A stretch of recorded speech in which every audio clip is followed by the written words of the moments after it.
Last time, we found out that Brooke Lambert didn't just die at a sleepover. She died in a room full of girls holding secrets, a red notebook full of instructions, and a camera running the whole time. The official story? Tragic accident. The real story? Just getting started. Because right after I published part 1, I got a message from an anonymous number. It said, "Brooke wasn't the first. Check Maya's phone. Halloween 2021. That was over a year before Brooke died. And what I found? Well, it changed everything. Halloween 2021. Claire Addington throws a party. Big house. Big speakers. Big attitude. Maya, Brooke, Jess, Ava, and Sabrina are all there. So is a girl named Elena Arriaga. Now, most people in Pinebrook don't remember Elena. She was a quiet exchange student from Argentina. Stayed with the host family. Took art electives. Didn't talk much. She was also best friends with Brooke. Until she wasn't. According to school records, Elena transferred early, back home. Emergency family matter. No big send-off. No goodbye post. Just vanished. But the Halloween photos tell a different story. The image is grainy. Probably taken on Snapchat. But here's what matters. The girls are dressed up, classic stuff. Cat ears. Devil horns. A sexy Ruth Bader Ginsburg costume that I will never emotionally recover from. They're all smiling. Except for one girl. Elena. She's in the far left corner. Arms crossed. Makeup smudged. Eyes red. She looks terrified. And just behind her? Claire Addington. Holding what looks like a leash. No joke. A velvet choker looped around Elena's neck. Elena's body language? Not playful. Not posed. Just still. Almost frozen. You don't need to be a body language expert to know something was off. The next day, November 1st, 2021, Elena deleted all her social media. Her host family? No longer in town. Transferred out. Forwarding address listed as unknown. When I reached out to her home school in Buenos Aires, no record of her returning.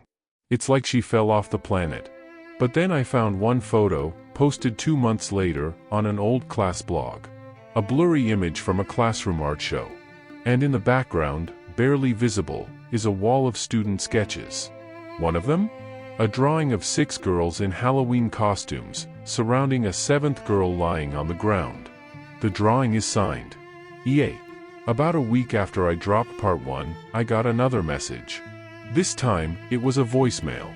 "Hey, I don't know if you're, like, recording this or whatever, but I can't keep it to myself anymore. Brooke didn't just die. They wanted something to happen. And it started with Elena." The voice was shaky. Teenaged. It took me a while to confirm it, but it was Ava's. One of the sleepover 6. Turns out she'd been spiraling ever since Brooke died. Anxious. Isolated. Off social media. And she'd been trying to talk to someone, anyone, but the other girls shut her down. So she called me. And she left one last thing. Check under the bench in the locker room. It's still there. The locker room smelled like mold and Axe body spray. Classic high school horror setting. But under the bench? Right where she said? A pencil case. Taped shut.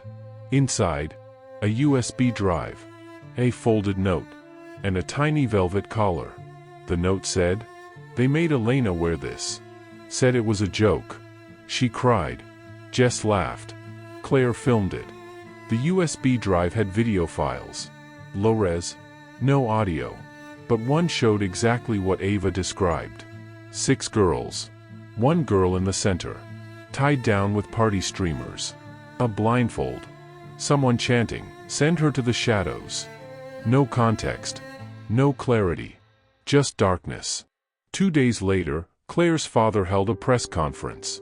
Not the school. Not the police. Just Claire's dad.